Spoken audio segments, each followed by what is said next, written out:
பேசுறது அப்படிதான் பேசுவாங்க. ஒன்னும் அதிமுக ஆளணும் திமுக ஆளணும். தாவேக்காவை ரொம்ப குறைச்சு மதிப்பிட்டாங்களோ சார் இந்த தேர்தல்? எல்லாரையும் மதிப்பிட்டாங்க. ஒரு கட்சியின் மீது எனக்கு கோபம் இருக்கிறது, ஆகவே நான் இதை போன்ற பணிகளிலே ஒருங்கிணைத்து செயல்பட முடியாது என்று சொல்வது திராவிட முன்னேற்ற கழகத்தை போல ஒரு ட்விட்டர் பக்கத்துல தன்னோட பதிவிடுறாங்க. மக்களால் நிராகரிக்கப்பட்டவர்களோட நிக்க வேண்டுமா அல்லது தொடர்ந்து பாஜகவை எதிர்த்து போட்டியிடும் சக்தியுடன் நிக்க வேண்டுமா? உண்மைதான். அப்ப திமுக இவ்வளவு நாளா சரியான பாஜக முன்னெடுப்ப செய்யல அப்படிங்கிற விதமா இதை நம்ம புரிஞ்சுக்கலாம்.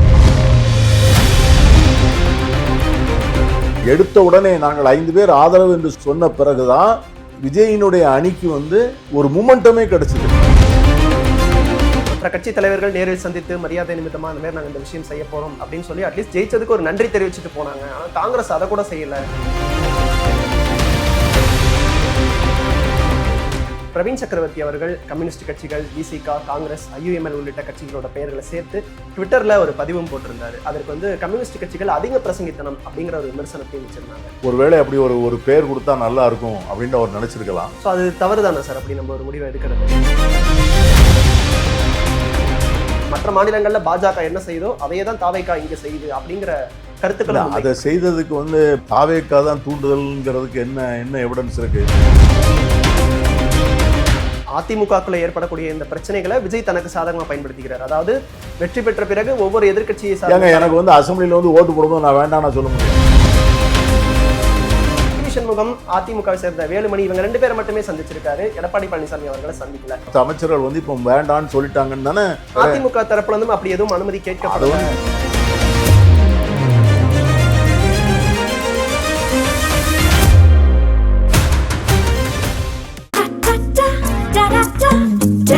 Milky Mist ice cream. Milky Mist ice creams. ஆச்சி மசாலா. எந்த சமையலும் ருசி தேடும் ரகசியம். 20 ரூபாய். தி டிபேட் நேயர்களுக்கு வணக்கம். இன்றைய சிறப்பு நேர்காணலில் நம்மோடு இணைப்பவர் தமிழ்நாட்டின் மூத்த அரசியல்வாதியும் காங்கிரஸ் கட்சியை சேர்ந்தவருமான திருமிகு பீட்டர் அல்போன்ஸ் அவர்கள். சார் வணக்கம் சார். வணக்கம் தம்பி.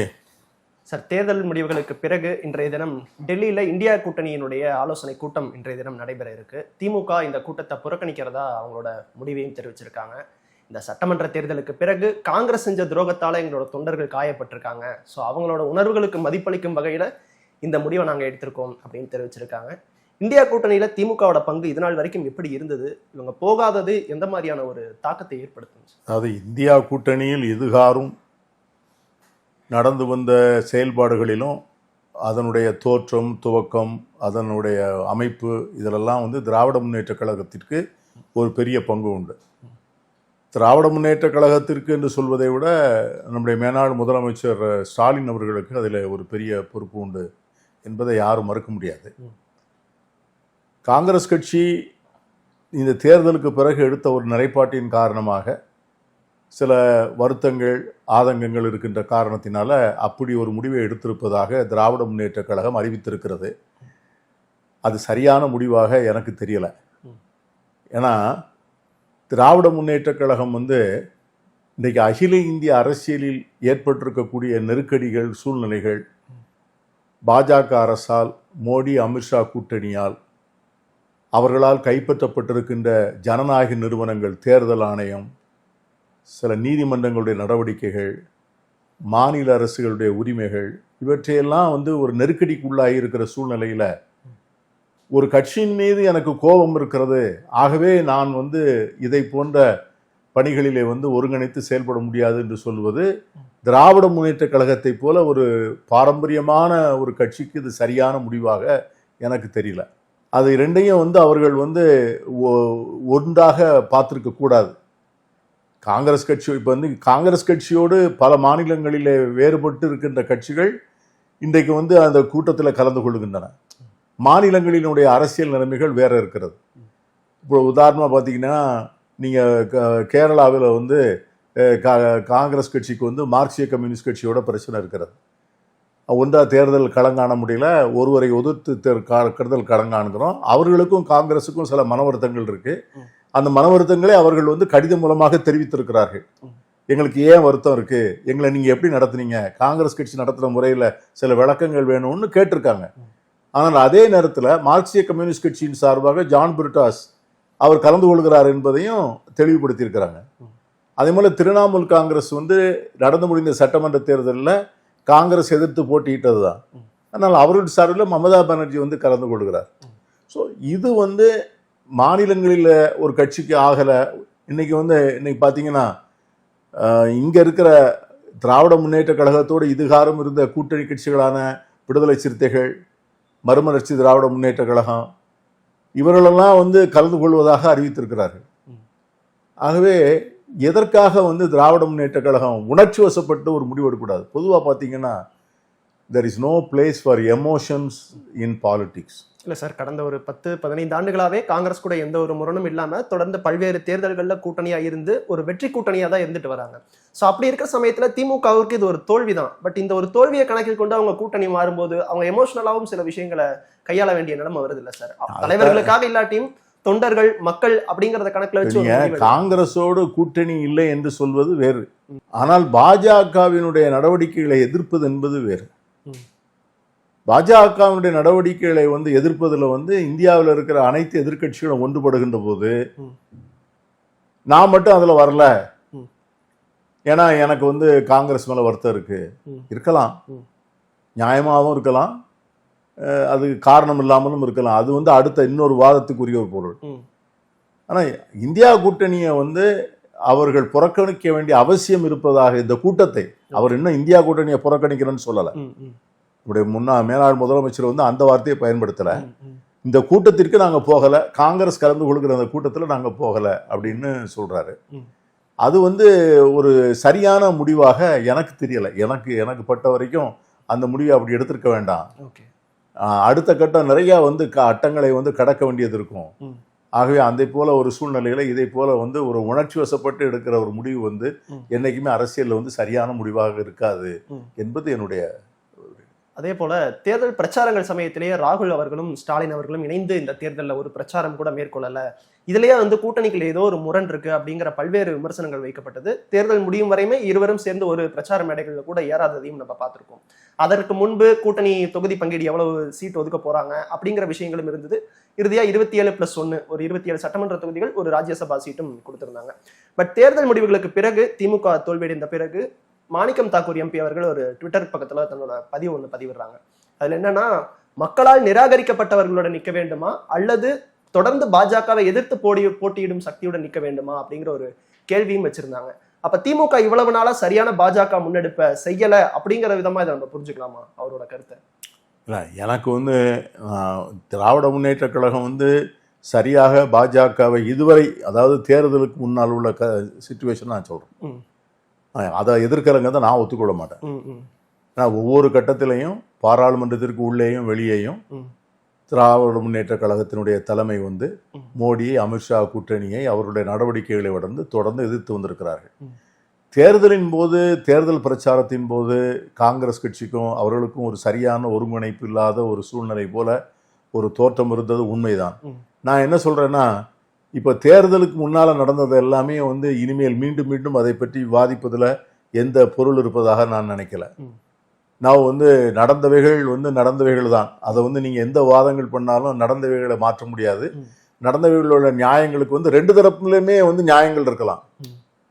காங்கிரஸ் கட்சியினுடைய தரப்புலையும் ஏன் நாங்கள் அப்படி நடந்து கொண்டோம், அதற்கு அவர்கள் சில விளக்கங்கள் சொல்லலாம்.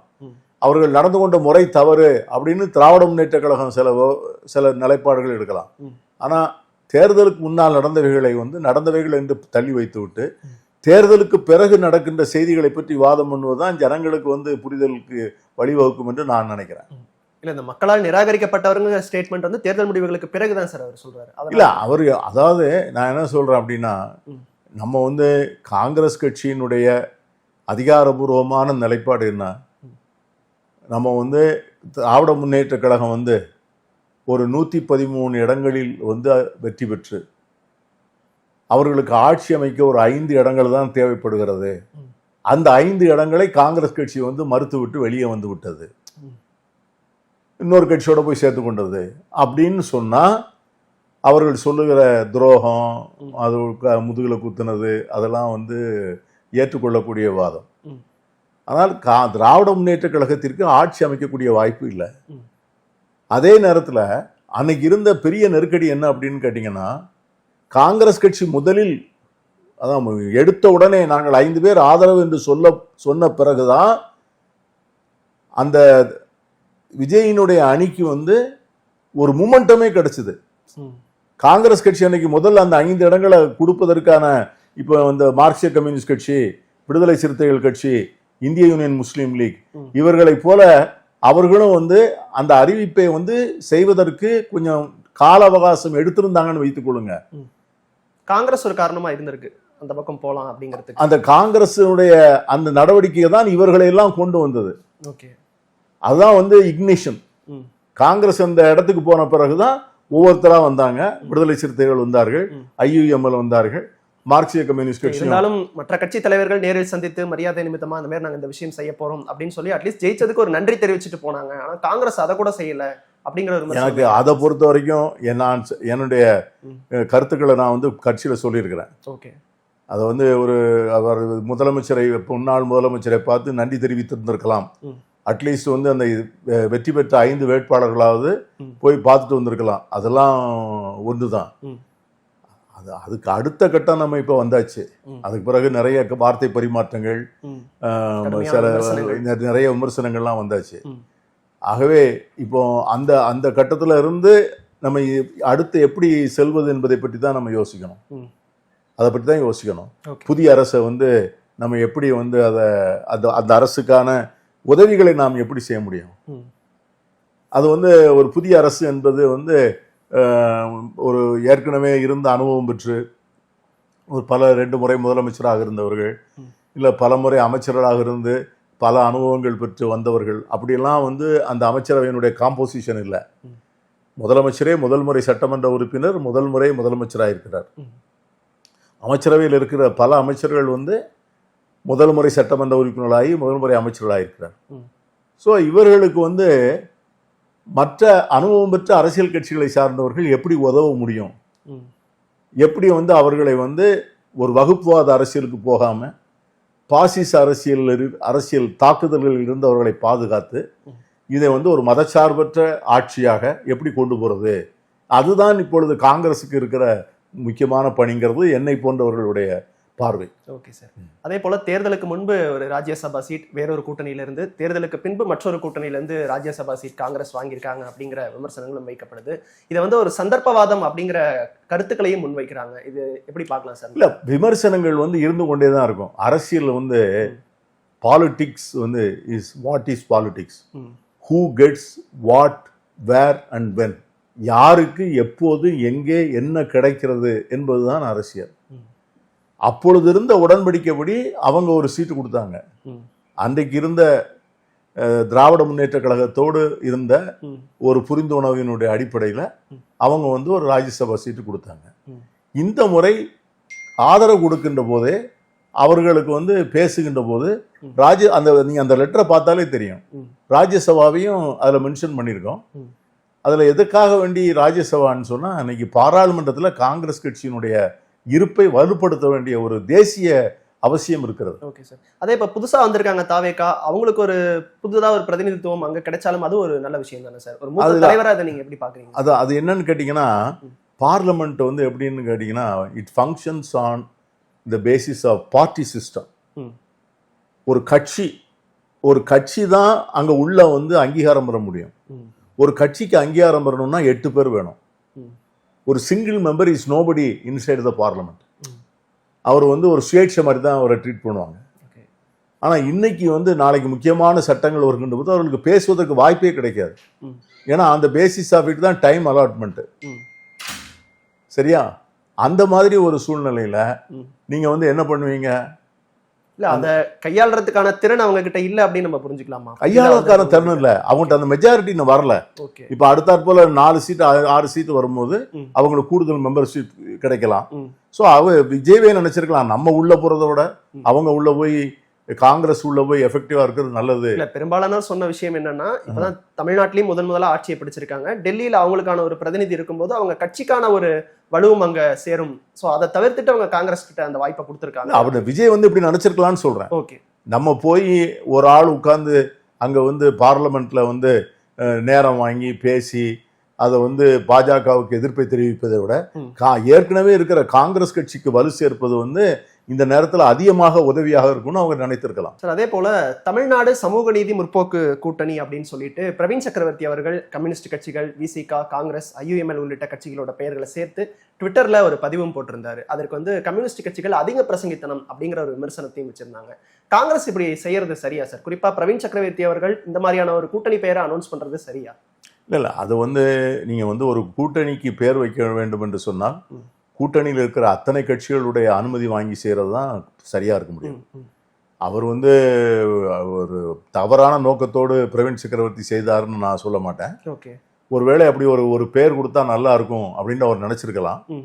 ஆனால் வந்து ஒரு கூட்டணிக்கு பெயர் வைப்பதற்கு வந்து முதல்ல வந்து அந்த கூட்டணியில் இருக்கிற அத்தனை கட்சிகளும் அதில் வந்து உடன்பாடு ஏற்பட்டு அந்த கூட்டணியை வந்து அந்த கூட்டணிக்கு தலைமை ஏற்கிற கட்சி அறிவிப்பது தான் நல்லதா இருக்கும். அதை வந்து அந்த மரபைத்தான் நம்ம பின்பற்றணும். ஓகே, சோ அது தவறு தானே சார் அப்படி நம்ம ஒரு முடிவை எடுக்கிறது? அது தவறு, அது சரியா, அது வந்து சரியான அணுகுமுறை. கட்சி தலைவர்களுமே இந்த மாதிரி நாங்க ஆதரவு கொடுத்திருக்கோம், எங்க சார்பா இந்த மாதிரியான ஒரு அனௌன்ஸ்மெண்ட் கொடுத்திருக்கோம் எதுவுமே அவங்க சொல்லல, எங்க கிட்ட கலந்தாலோசிக்கல. அதான் நான் சொல்றேனே. ஓகே, அதை எப்படி செய்யணுங்கிறத நான் சொல்லிட்டேனே, அப்படி அது செய்யல. ஓகே, அவ்வளவுதான். அதே போல பெரும்பான்மைக்கு காங்கிரஸ் ஆதரவு கொடுத்தீங்க தாவேகா ஆட்சி அமைக்கிறதுக்கு. அதன் பிறகு நீங்க குறிப்பிட்ட மாதிரி விசிகா, கம்யூனிஸ்டுகள், IUML உள்ளிட்ட கட்சிகள் ஆதரவு கொடுத்தாங்க, ஆட்சியும் அமைச்சிட்டாங்க. நம்பிக்கை வாக்கெடுப்பின் போது அதிமுகவை சேர்ந்த 25 MLAக்கள் வந்து ஆதரவு கொடுத்திருந்தாங்க. 4 பேர் தங்களோட பதவியை ராஜினாமா செஞ்சுட்டு இப்ப தாவேகாலையும் இணைஞ்சிருக்காங்க. இதை குதிரை பேரம் அப்படின்னு சொல்லிட்டு கடுமையாகவும் விமர்சனம் செய்யறாங்க. தாவேகாவோட இந்த நிலைப்பாடை நீங்க எப்படி பாக்குறீங்க சார்? இது ஒரு சரியான அணுகுமுறையா? ஏன்னா மற்ற மாநிலங்கள்ல பாஜக என்ன செய்யுதோ அதையே தான் தாவேகா இங்க செய்யுது அப்படிங்கிற கருத்துக்கள். அதை செய்ததுக்கு வந்து பாஜக தான், அந்த தாவேகா தான் தூண்டுதல்ங்கிறதுக்கு என்ன எவிடன்ஸ் இருக்கு? இப்போ அவங்க வந்து அந்த கட்சிக்குள்ள இருக்கிற குழப்பம், அண்ணா திராவிட முன்னேற்ற கழகம் ஒவ்வொரு நாளும் வந்து நாளொரு வண்ணமும் பொழுதொரு மெனியுமாக வளர்வது என்ற ஒரு அடைமொழியை வந்து எதிர்மறையா, நான் ஒவ்வொரு நாளும் நாளொரு மெனியும் பொழுதொரு வண்ணமாக அது தேய்ந்து கொண்டிருக்கிற கட்சியாக அது இருக்கு. அதுல இருந்து அது மூழ்கிற கப்பல்ல இருந்து ஓடி வர்றாங்க. ஓடி வர்றவங்க வந்து அவங்களுக்கு தோணுனதெல்லாம் செய்யறாங்க. அதற்கு தாவேகாவை எப்படி பொறுப்புன்னு சொல்றது? இல்ல சார், காங்கிரஸ் அதிமுகக்குள்ள ஏற்படக்கூடிய இந்த பிரச்சனைகளை விஜய் தனக்கு சாதகமா பயன்படுத்திக்கிறார். அதாவது வெற்றி பெற்ற பிறகு ஒவ்வொரு எதிர்கட்சியை எனக்கு வந்து அசம்பிளில வந்து ஓட்டு போடும்போது நான் வேண்டாம் சொல்ல முடியும்? நான் நம்பிக்கை வாக்கு தீர்மானம் போடுறேன், நான் முதலமைச்சர். இல்ல சார், இப்ப அதிமுக நீங்க குறிப்பிட்ட மாதிரி ஒரு உட்கட்சி பிரச்சனை இருக்கு. ஆனா தேர்தல் முடிவுகளுக்கு பிறகு ஒவ்வொரு கட்சி தலைவர்களையும் முன்னாள் முதல்வர் ஸ்டாலின் அவர்களையும் சந்தித்து முதலமைச்சர் விஜய் பேசியிருந்தாரு. அதே மாதிரி சி வி சண்முகம், அதிமுகவை சேர்ந்த வேலுமணி, இவங்க 2 பேரை மட்டுமே சந்திச்சிருக்காரு, எடப்பாடி பழனிசாமி அவர்களை சந்திக்கல. சோ இதன் மூலமாவே அவங்க எடப்பாடி பழனிசாமி அவர்களை சந்திப்பதற்கு நேரம் கேட்டோம். அப்போ அவங்க சுற்றி உள்ள அந்த மற்ற அமைச்சர்கள் வந்து இப்ப வேண்டான்னு சொல்லிட்டாங்கன்னு தானே அவரு நிர்மல்குமார் சொல்லியிருக்காரு. அதிமுக தரப்புல இருந்து அப்படி எதுவும் அனுமதி கேட்கப்படல. இவங்க சொல்லி தரப்பு அப்படிதானே சொல்லியிருக்காங்க, இவங்க தரப்பு அப்படிதான் சொல்லியிருக்காங்க. அவங்க தரப்புலயும் விளக்கம் கொடுத்தாங்க சார். ஆமா, அதான் கேட்கலாம். இவங்க வந்து நாங்க கேட்டோம்னு இவங்க சொல்லியிருக்காங்க, நம்ம வந்து அதைத்தான் நம்ம ஏத்துக்க முடியும். அதே போல இப்ப தாவேகா ஆட்சி அமைத்து இப்ப 1 மாதம் ஆகியிருக்கு சார். ஆட்சி பொறுப்பேற்ற இந்த 1 மாதத்திலே சட்டம் ஒழுங்கு, மின்தடை பிரச்சனை, டாஸ்மாக் பிரச்சனை அப்படின்ட்டு பல்வேறு பிரச்சனைகளையும் அதை சரி செய்யறதுக்கான முயற்சியிலையும் ஈடுபட்டு வராங்க. இவங்களோட நிலைப்பாடு எப்படி பாக்குறீங்க சார்? இந்த 1 மாதம் 2-3 விஷயம் வந்து ரொம்ப பெரிய விஷயங்களை உடனடியாக பண்ணியிருக்கிறாங்க. அதாவது இந்த சிஸ்டத்தில் இருந்த கரப்ஷனை பூரா, அந்த பிளக்ஸை பூரா எடுத்து வெளியே போட்டாங்க. ஒரு நீண்ட நாட்களாக ஒரு எழுதப்படாத சட்டங்களாக, அதாவது கரப்ஷன் வாஸ் இன்ஸ்டிடியூஷனலைஸ்ட், நிறுவனமாக்கப்பட்ட ஊழல்னு சொல்லுவாங்க இல்லையா? அதை வந்து அது வந்து ஒரு சிஸ்டத்திலே அதுவும் ஒரு பார்ட் ஆஃப் இட். அதை வந்து யாரும் ஒன்றும் பண்ண முடியாது அப்படிங்கிற மாதிரிலாம் வந்து அதிமுக காலத்தில் இருந்தது. அது பிறகு அதை டிஎம்கே பீரியடில் அது களையாமல் அது இன்னும் தொடர்ந்து சில நேரத்தில் அது மேலும் அதிகமாகி அது வந்து ஒரு பார்ட் ஆஃப் த சிஸ்டமாகவே மாறிப்போச்சு. இன்னைக்கு வந்து விஜய் வந்ததனுடைய ஒரு பெரிய அட்வான்டேஜ் என்னன்னா, அதில் வந்து யாருமே இப்போ நீங்கள் அன்னைக்கு கூட்டணி கட்சிகளாக இருக்கிற நாங்களே அதை பற்றி பேச முடியல. இடதுசாரிகளாக இருந்தாலும் சரிதான், மற்றவங்களாக இருந்தாலும் சரிதான், அதை பற்றி யாருமே, எல்லாருக்குமே தெரியும். அது கடந்த ஆட்சியிலையா சார்? ஆமாம், எல்லா ஆட்சியிலையும் தான். அதிமுக ஆட்சியை தொடர்ந்தே நான் சொல்கிறேன். அதை பற்றி யாருமே பேசுவதற்கான வாய்ப்பும் வரல, பேசுவதற்கான ஒரு சூழ்நிலையே இல்லாமல் அப்படியே இருந்தது பாருங்க.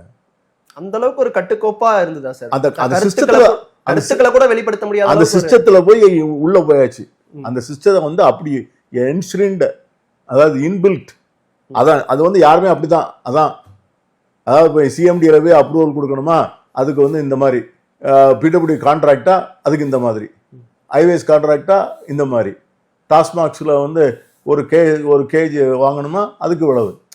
ஸோ இதெல்லாம் வந்து யாருக்கும் தெரியாத விஷயங்களே கிடையாது. இப்போ இன்னைக்கு வந்து அவர் ஒரே ஸ்ட்ரோக்கில் வந்து அது எல்லாத்தையும் எடுத்திருக்காரு. அது பெரிய விஷயம். அது இப்போ அது வந்து நீங்கள் வந்து வேற எந்த கவர்மெண்ட் வந்தாலும் அதை செஞ்சிருக்க முடியாது.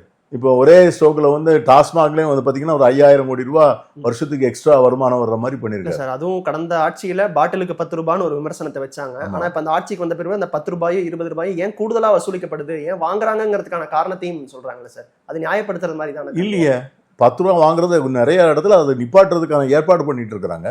அது வந்துங்க, நீங்க இது வந்து அமைச்சரும் விளக்கம் கொடுக்குறாருல சார், அந்த 10 ரூபாய் எதற்காக வாங்கப்படுது. அது முதல்ல ஹைகோர்ட் தானே சார் டைரக்ட் பண்ணுச்சு. இந்த பாட்டிலுக்கு பதிலாக வாங்கினது இவங்க அதை வந்து இன்ஸ்டன்ட் பண்ணிட்டாங்க.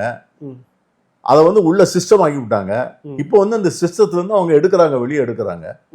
இப்போ என்னன்னா, எடுக்க முடியாத அளவுக்கு அது உள்ள வந்துருதுன்னு வச்சுங்களேன். இப்போ நீங்க பாத்தீங்கன்னா ஒரு பீர் வாங்குறது, ஒயின் வாங்குறது, விஸ்கி வாங்குறது, இதுக்கெல்லாம் வந்து 40 ரூபா 60 ரூபா 30 ரூபான்லாம் ஒரு கேஸுக்கெல்லாம் வச்சது. இப்போ அவர் என்ன பண்ணிட்டாரு, அதை வந்து அந்த பணத்தை வந்து பணம் இல்லைன்னு அந்த பணத்தை அப்படியே வந்து லெஜிட்டிமேட்டா வசூல் பண்ணி கஜானாவில் சேர்த்துருங்கன்னு சொல்லிட்டாரு. இப்போ அதே மாதிரி இந்த 10 ரூபாயை ஒண்ணுமே செய்ய முடியலன்னு வச்சுங்க, அந்த 10 ரூபாயை வந்து ஒரு செஸ் மாதிரியே போட்டு வாங்கிடலாம். 10 ரூபாய் எடுக்காம வர வழியே இல்லை, அந்த 10 ரூபாய் எடுக்கவே முடியல, அந்த 10 ரூபா கலெக்ஷனை ஒன்றும் பண்ண முடியாது அப்படின்னா, ஏதாவது வந்து ஒரு செஸ் நிதியா போட்டு அந்த 10 ரூபாயை பண்றது தான், அது என்ன செய்யணுங்கிறத தான் அவங்க யோசிச்சுக்கிட்டு இருக்கிறாங்க. ஸோ அதே மாதிரி வந்து ஓப்பனாக தானே பேசுகிறாங்க, 30% கமிஷன் நம்ம நீங்கள் கொடுக்க வேண்டாம், பிடபிள்யூ மினிஸ்டர் பேசுகிறாரு. அதுக்கு ஒன்றுமே பதில் இல்லையே, நீங்கள் பதில் சொல்லணும்ல. இப்போ அதிமுகவோ திமுகவோ அதுக்கு பதில் சொல்லணுமா வேண்டாமா? அதெல்லாம் கிடையாதுங்க. அது வரைக்கும் எதுக்கெல்லாமோ பதில் சொல்கிறாங்க இல்லையா, அதுக்கு என்ன பதில்? அமைச்சர் அவங்க ஓப்பனாக தானே சொல்கிறாரு, நான் வந்து இந்த பணத்தை பூரா இப்போ எடுத்து இந்த ப்ரெஸ் ரிலீஸ் தானே கொடுக்காங்க, 5000 கோடி வந்து எக்ஸ்ட்ரா வந்திருக்கு. அப்போ அந்த இது வரைக்கும் அந்த 5000 கோடி எங்கே போச்சு? அதுக்கு வந்து யாராவது பதில் சொல்லணுமா? இல்லை அது தவறு, அப்படி நான் ஒரு நாள் வாங்கலை, இந்த சொல்கிற பெர்சன்டேஜ்லாம் கிடையாது, சிஎம்டிஎல்லாம் பணம் வாங்கலை அப்படின்னு ஒருத்தர் சொல்லலையே இது வரைக்கும். யாராவது சொல்லியிருக்காங்களா என்ன? செந்தில் பாலாஜி அவர்கள் எங்களை விமர்சிச்சாங்க, இப்ப இவங்க வந்து அதே தான் நியாயப்படுத்துறாங்கிற விமர்சனத்தை முன்வைக்கிறாரு. 10 ரூபான்னு சொல்ற விமர்சனத்தை எங்க மேல வச்சாங்க. பாட்டிலுக்கு 10 ரூபாய் திரும்ப திரும்ப சொல்லாதீங்க. நான் வந்து 5 ஐட்டமா சொல்றேன்ல. புரியுது. சிஎம்டிஏ ஒரு ஐட்டம் சொன்னாங்க, பிடபிள்யூ ஒரு ஐட்டம் சொன்னாங்க, இதுல வந்து கொள்முதல், டாஸ்மாக் கொள்முதல் உள்ள ஐட்டம் சொன்னாங்க. அதுல யாரும் மறுக்கல, யாராவது மறுத்திருக்காங்களா? இல்ல. அப்ப இது வந்து நீங்க வந்து ஒரு கணக்கு போட்டு பாருங்க, எவ்வளவு பணம் வந்து வந்திருக்கும். இது அவங்க எத்தனை வருஷம் இருந்தாங்க, இவங்க எத்தனை வருஷம் இருந்தாங்க, எவ்வளவு பணம்னு யோசிச்சு பாருங்க நீங்க. இது கூட அரசாங்க கஜானாவுக்கு வர வேண்டிய பணம் தானே. ஸோ அதை வந்து இந்த புது கவர்மெண்ட் வந்து உடனே பண்ணிருக்காருல்ல. So you have to appreciate him. அதே போல இந்த சட்டம் ஒழுங்கு திட்டங்கள் நிறைவேற்றுறதுக்கான நிதி இல்ல உள்ளிட்ட காரணங்களை திமுக அரசையே குறை சொல்றாரு. அதாவது இதற்கு முன்பு இருந்த அரசை 30 நாள்ல வந்து என்னத்தங்க குறை சொல்லிட முடியும்? இல்ல சார், பதவி ஏற்கிற அன்னைக்கே வந்து அரசு கஜானா காலி தானே. கஜானாவில் என்ன இருக்கு சொல்லுங்க?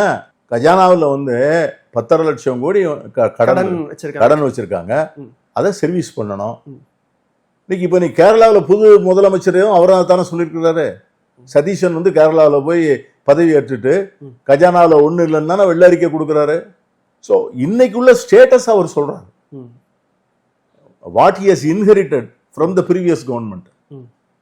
அந்த கவர்மெண்ட்ல இருந்து என் கையில என்ன வந்திருக்கு, ஸோ எனக்கு என்ன ப்ராப்ளம் இருக்கு, எனக்கு என்ன சுமை இருக்கு, நான் எப்படி நான் ப்ரொசீட் பண்ண போறேன். அதை அடுத்த வருஷம் அதை இதை பேச முடியாது. அடுத்த வருஷம் he has to find ways to augment the revenue of the government. அதெல்லாம் பார்க்கணும், லூப் போல பிளக் பண்ணணும், எக்ஸ்ட்ரா ரெவன்யூ சேர்க்கணும். அதெல்லாம் அடுத்த வருஷம் தான். நீங்க வந்து 35-40 நாளைக்குள்ள நீங்க அவரை போட்டு கார்னர் எப்படி பண்றது? கார்னர் பண்ணல. அதுக்கான ரீசன் வந்து முந்தைய அரசு தான், அவங்க தான் காரணம். சட்டம் ஒழுங்கு பிரச்சனையா இருக்கா, அதுக்கும் முந்தைய அரசு தான் காரணம். சட்டம் ஒழுங்கு வந்து பிரச்சனைக்கு வந்து இட் இஸ் வந்து கண்டினியூங் ப்ராசஸ். நீங்க வந்து இப்போ ஓவரால் வந்து போலீஸ் அட்மினிஸ்ட்ரேஷன் வந்து ஓவரால் பண்றாரு. இந்த போலீஸ் அட்மினிஸ்ட்ரேஷனை ஓவரால் பண்றது it is not a one day job. ரெண்டாவது அவைலபிள் மேன் பவர். இப்போ நிறைய நல்ல ஆபீசர்ஸ் வந்து இங்க சர்வீஸ் பண்ண முடியாது அப்படின்னு சொல்லி வேற டெபுடேஷனுக்கு போனவங்கலாம் இருக்காங்க. இப்போ அவங்களெல்லாம் வந்து கூடுமான வரைக்கும் இருக்கிற ஆபீசர்ஸ்ல the best officers have been placed in responsible positions. இப்போ எனக்கு வந்து நமக்கு பேர் சொல்ல வேணாம்னு நான் நினைக்கிறேன். அந்த அதிகாரிகளுக்கு நாளைக்கு இடைஞ்சலாக வந்துடக்கூடாது. ஆனால் இது வரைக்கும் இப்போ போட்டிருக்கிற முக்கியமான காவல்துறையில் போட்டிருக்கிற அதிகாரிகள்லாம் ப்ரூவன் எஃபிஷியன்ட் பீப்புள். அதை வந்து கொஞ்சம் கொஞ்சமாக தான் அது பெர்குலேட் ஆகும். ரெண்டாவது நான் என்ன சொல்கிறேன் அப்படின்னு கேட்டிங்கன்னா, சமூகம் வந்து பெரிய வயலண்ட் சமூகமாக உருவெடுத்திருக்கு. கிரைம் ரேட்ஸ் வந்து டெய்லி வந்து அதிகமாகிட்டே இருக்கு. இதை வந்து கவர்மெண்ட் வந்து மேட்ச் பண்ணுறது காவல்துறையை மட்டுமே வச்சு மேட்ச் பண்ணிட முடியாது.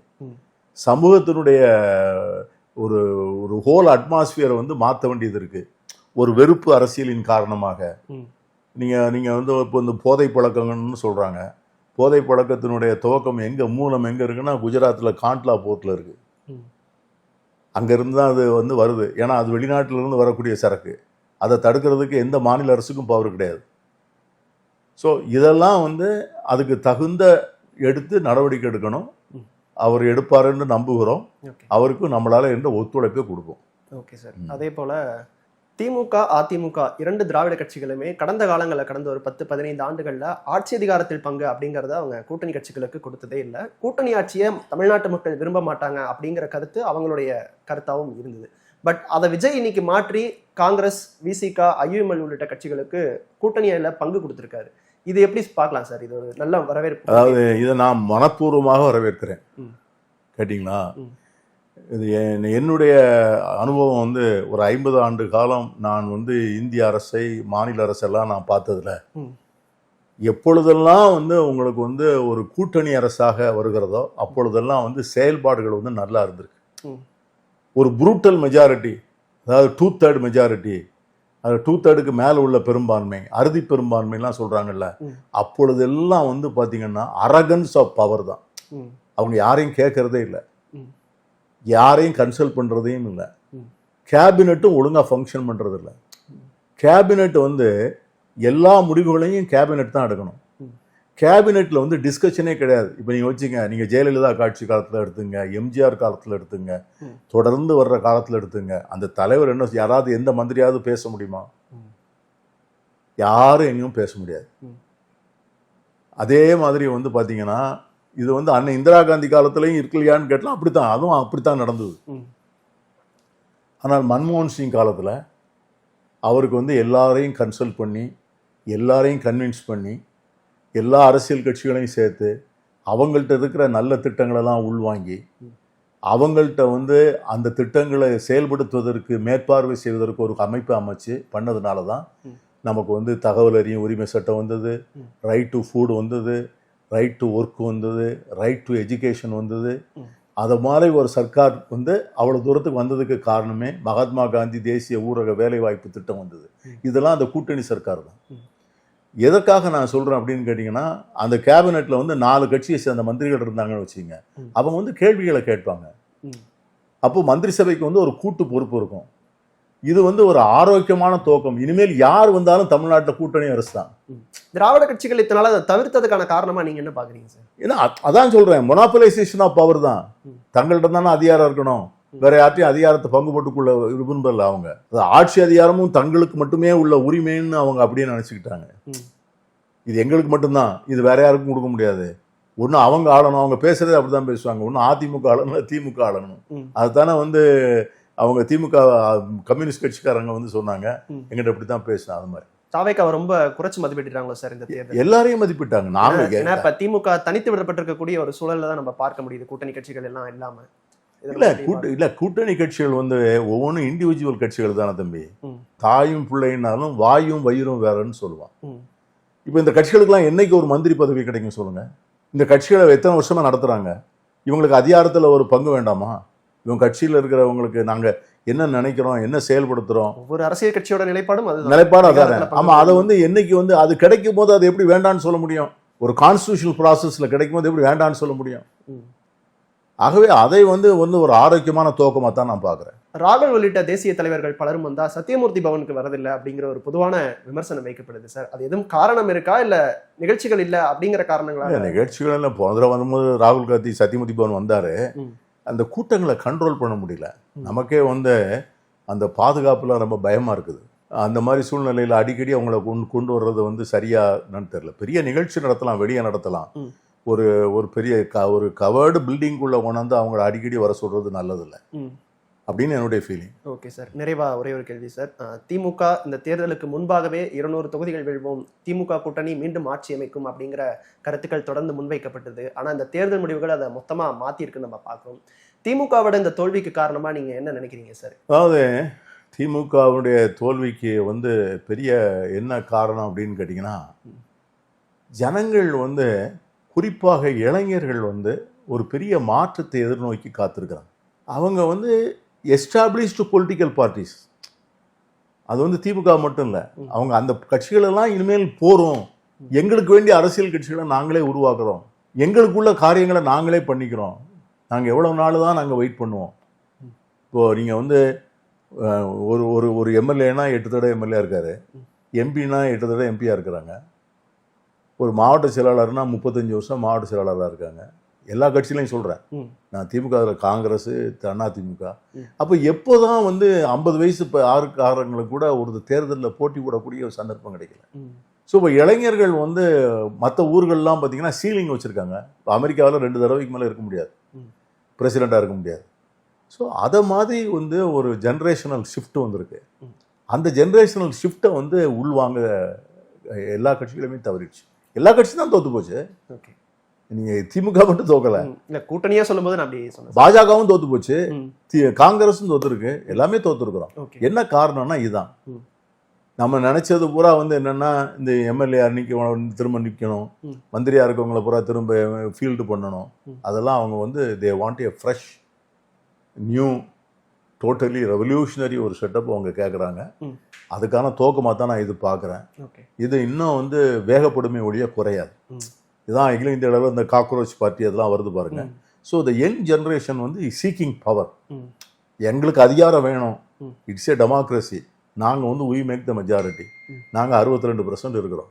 ஸோ எங்கிட்ட ஆட்சி அதிகாரம் வேணும், நீங்கள் வந்து வயதானவர்கள் வந்து எங்களுக்கு விட்டு கொடுங்கன்னு கேட்குற அந்த குரல் தான் இங்கே வாக்குகளாக மாறி இருக்கிறது அப்படிங்கிறதான் என்னுடைய ரீதி. ஓகே சார், அதே போல் முன்னாள் பாஜக மாநில தலைவர் அண்ணாமலை இந்த கட்சியிலேருந்து இறங்கி புது அரசியல் இயக்கத்தையும் தொடங்கியிருக்காரு. அடுத்த தேர்தலில் அரசியல் கட்சியாகவும் போட்டியிடுவேன்னு சொல்லியிருக்காரு. இது பாஜகவோட இன்னொரு டீம், பாஜக இன்னொரு விதமாக ஒரு முன்னிருப்பை ஏற்படுத்துகிறாங்க அப்படிங்கிற கருத்துக்களும் வைக்கப்படுது. இந்த தொடக்கத்தை எப்படி பார்க்கலாம் சார்? இல்லை, நிச்சயமாக வந்து அவர் வந்து இப்போ நீங்கள் வந்து எப்படி 2014 அண்ணா ஹசாரேன்னு ஒருத்தரை கூட்டு வந்தார், மன்மோகன் சிங் அரசை வீழ்த்துவதற்கு அண்ணா ஹசாரே வந்து ஒருத்தரை கூட்டு வந்து அவர் கூட வந்து இந்த கிரண் பேடி, பாபா ராம்தேவ், அரவிந்த் கெஜ்ரிவால் இப்படி வந்தாங்க.